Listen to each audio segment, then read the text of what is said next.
America is often referred to as the land of opportunity. It can be great, but opportunity can be a mixed blessing. You see, having traveled to various parts of the world, I've been in places where the opportunities are few. People can't and don't spend as much time pondering what they want to do with their lives. Rather, they simply do what they can with the few options they have. Now, I love that it's possible to invent yourself in America, then switch gears and reinvent yourself. However, this can sometimes bring us to a point of paralyzing indecisiveness. Have you ever been to a restaurant that has like 1,000 items on their menu? You could spend over half an hour just acquainting yourself with the menu. Then you need another 15 minutes to whittle it down to 4 or 5 options. You then must call a waiter over to help you make your final choice. Or consider turning on Netflix, or Disney Plus, or Hulu, or YouTube TV, or Amazon Prime, or whatever you use. Once you've picked your streaming service, you then have to shuffle through about 1 million things before picking something. And by the time you make your decision, if you make your decision, you're too tired and just decide to go to bed. You ever been there? Now, these are small opportunities. I'm sure that you've already talked about career options in school. And in our context, where we live, you can almost pick anything.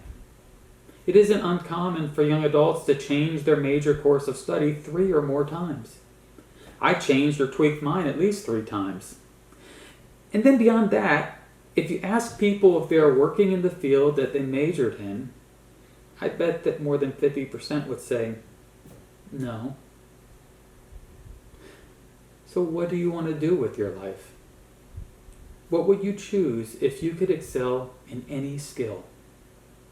It's not an easy question. What if someone were to tell you that they could provide you with any resource you needed to successfully excel in the career path you desired? All you have to do is ask. What would you ask for? Opportunities.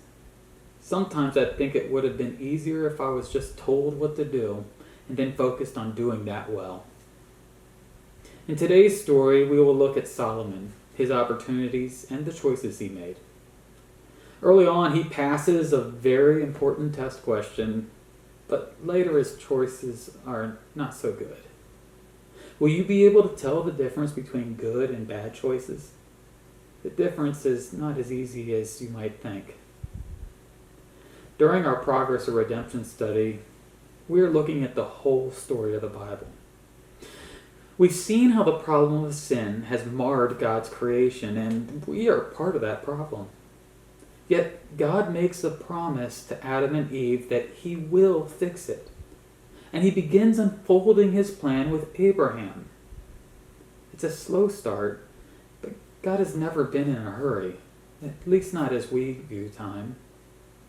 It continues to grow even through dysfunction. The pieces of the promised great nation slowly come together, even though the nation begins as slaves in another land.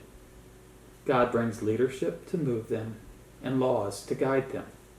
Yet his chosen people are fickle, and this keeps them from moving into the next phase of his plan for an entire generation. Then the Lord fights for his people and gives them a home. But just as they settle in, they lose focus and are distracted by other nations, other gods.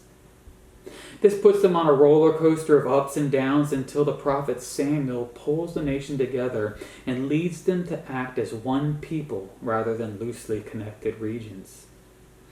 A king is given who fights well, but spends most of his life paranoid, arrogant, and refusing to deal with his own sin.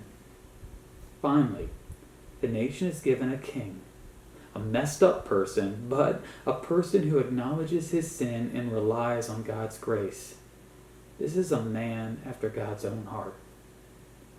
And so, over 1,000 years has passed between the promise of a great nation given to Abraham and the actual great nation under the rule of David that is fully experienced when Solomon becomes king. But God also promised Abraham that he would be a blessing to all the peoples on earth. Is that happening through this great nation? Did we miss the blessing? Or is the blessing something different? Something still to come? My hope is that as we're putting the story of the Bible together, you are getting a better picture of how God has worked in history and an improved ability to be aware of the work of God today.